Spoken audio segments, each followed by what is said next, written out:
In today's world, loneliness has quietly become one of the biggest struggles of our youth. Surrounded by thousands of followers, endless chats, and constant notifications, young hearts are still drowning in silence. They smile in pictures, laugh in gatherings, and look strong from the outside. But deep inside, many are breaking apart, carrying a pain that no one can see. This hidden loneliness eats away at dreams, steals happiness, and leaves the soul restless even in the middle of a crowd. But what if we told you that loneliness doesn't have to control your life? That there are ways to revive your heart, to fill your soul with hope again, and to discover a peace that technology can never give? In this video, we will talk about why so many young people feel alone, how this silent struggle is destroying lives, and most importantly, how to save your heart, rebuild real connections, and bring back the light of happiness into your life. If you've ever felt this silent pain or know someone who is fighting it, stay with us till the end, because this message is for you. Loneliness is that torment of life which does not even allow a human being to breathe in peace. It is a silent storm echoing inside the heart, a noise that never dies down even in the middle of laughter, crowds, and celebrations. Rather, it grows stronger in the very moments when the world thinks you are happiest. Because in today's age, no matter who you are, no matter how successful you appear, no matter how wide your smile, no matter how many friends surround you, it is almost impossible that you have never felt the sting of loneliness deep within yourself.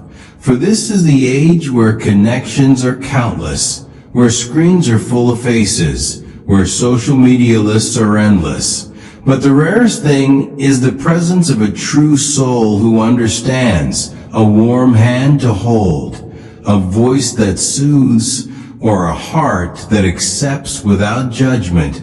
Loneliness strikes deepest at those who seem to have everything. Fame, wealth, recognition, crowds around them. But the more a person owns, the more he gives, the emptier he feels within, because the world attaches itself to his possessions, his position, his success, but not to his soul, not to the raw truth of who he is. And that gap grows wider with time until he finds himself a stranger even in gatherings, lost even in laughter, carrying silent screams behind every smile. Loneliness steals sleep from the eyes. It weighs heavily upon the chest. It burdens the heartbeat. It makes the world feel colorless even when drenched in lights. And it traps a person inside himself, making him unable to speak, unable to share, for he fears no one will understand. Some may laugh, some may mock, some may dismiss his truth as weakness. So he hides, he pretends. He suffocates inside his own silence. And every breath feels heavier than before. The more the world becomes noisy with distractions, the more profound the silence within becomes, leaving behind a hollow space that neither wealth can fill, nor fame, nor relationships bound by selfishness, nor the glitter of parties, nor the shallow smiles of strangers. This emptiness only heals when one finds a soul who listens without judgment, who understands without explanation, who loves without condition. Yet in today's age, such a soul is rare, almost like a star in a polluted sky. And so loneliness spreads like a quiet epidemic. Walls grow higher between hearts. People stand shoulder to shoulder, yet feel miles apart.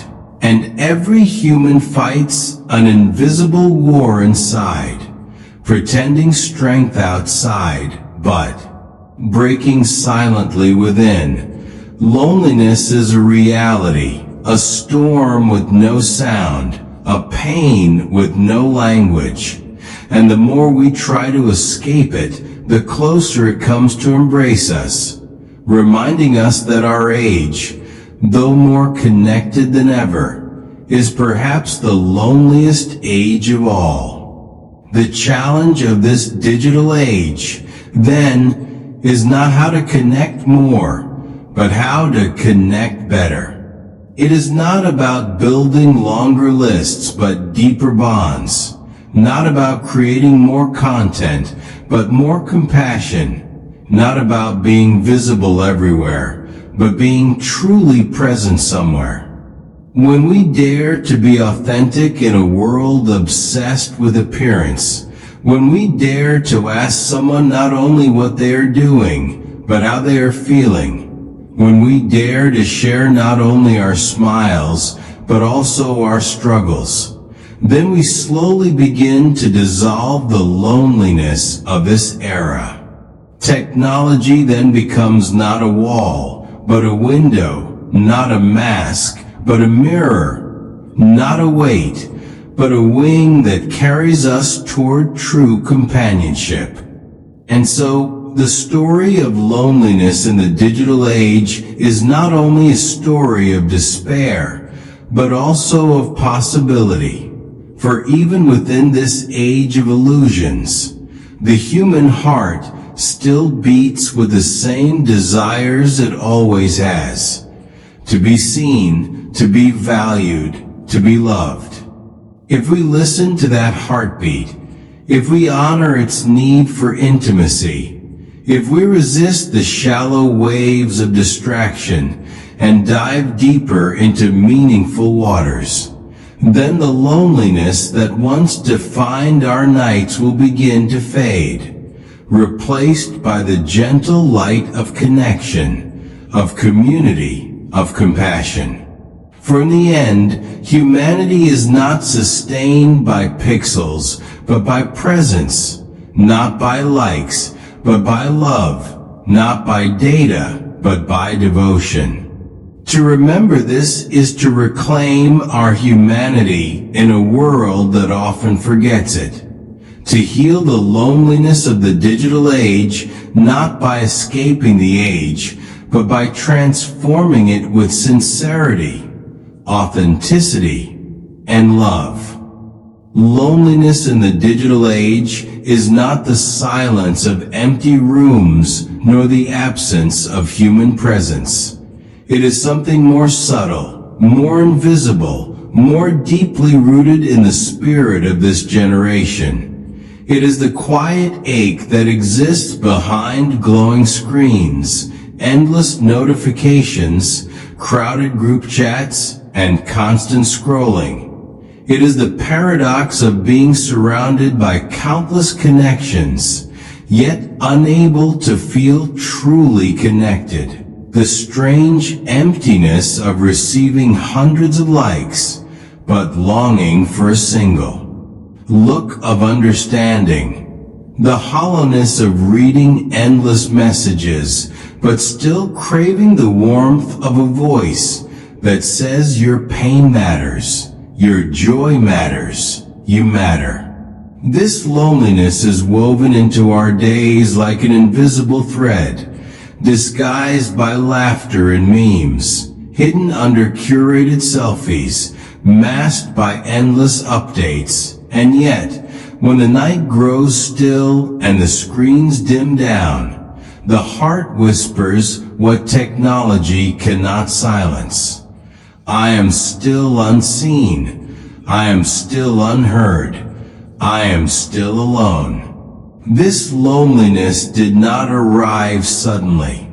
It crept upon us slowly as technology transformed from being a tool into becoming our environment, from being an aid into becoming our identity.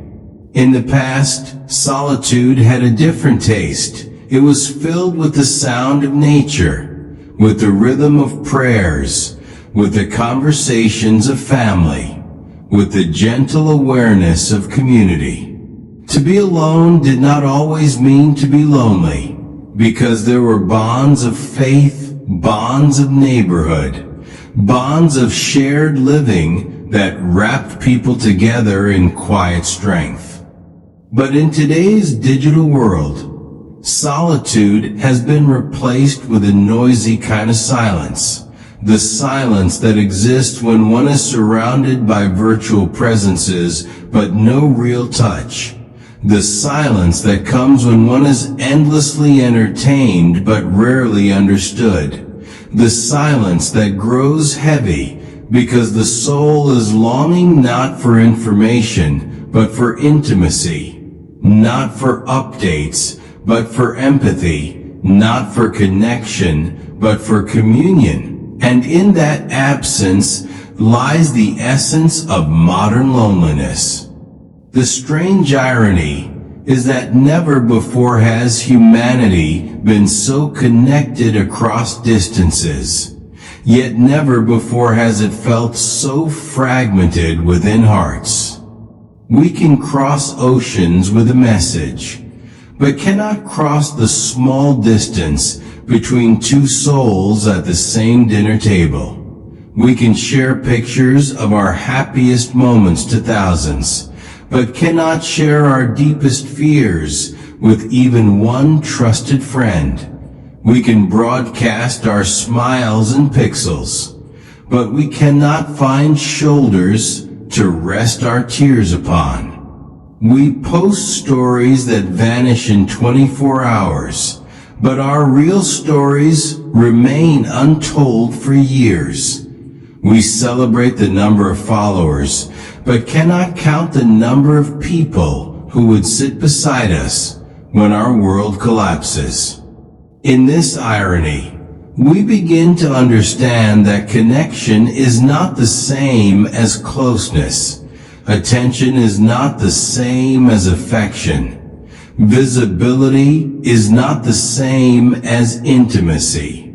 And the soul hungers not for the quantity of connections, but for the quality of companionship. This loneliness becomes most visible at night, when the day's distractions fade, when the laughter of memes becomes an echo, when the conversations end abruptly with seen, but not answered, when the carefully polished digital self is turned off, and the real self stares into the darkness, whispering questions into the silence. Does anyone truly care? If I disappear, will anyone notice? Is my presence only measured in notifications?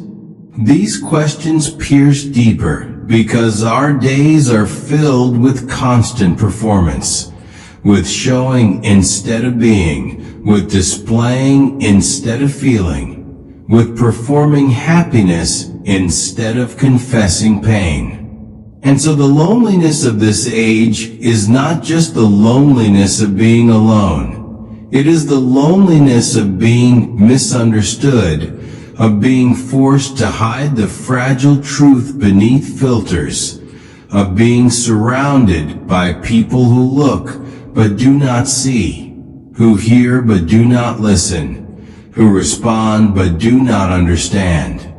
The psychological weight of this loneliness is immense, because the human heart was not created to live in fragments. It was created to live in connection, to be seen, to be valued, to be loved. And when these needs are substituted with digital illusions, the soul begins to weaken, the mind begins to tire, the emotions begin to feel numb. We scroll endlessly not because we are fulfilled, but because we are restless. We check notifications not because they satisfy, but because they distract. We share more and more because the emptiness inside us asks for more and more, yet never feels full. Loneliness, therefore, becomes a cycle, a self-reinforcing circle, where the very tools we use to escape it often deepen it. In seeking comfort through digital presence, we often trade away the authenticity of human presence. And so the paradox grows stronger. The more we connect, the lonelier we feel. Yet within this paradox lies a truth worth remembering. Loneliness in the digital age is not an unchangeable destiny. It is a reflection of how we choose to engage with the tools given to us. Technology itself is not the enemy. The enemy is our unbalanced dependence, our constant comparison, our replacement of depth with display. The digital world can be a prison if we allow it, but it can also be a bridge if we choose to use it wisely.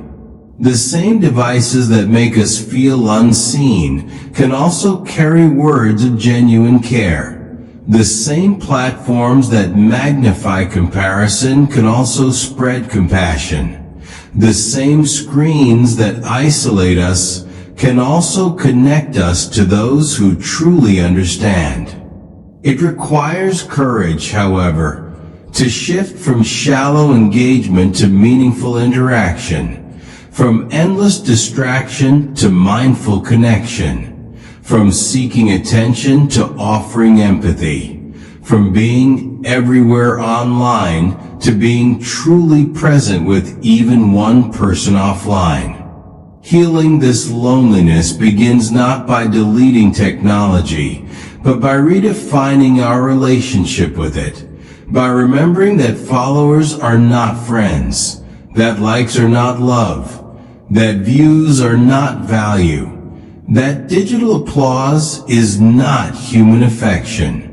Healing begins when we put down the phone and look into someone's eyes without the urge to capture, when we listen to someone's story without waiting to reply, when we dare to call instead of text, to visit instead of video, to hold instead of hover.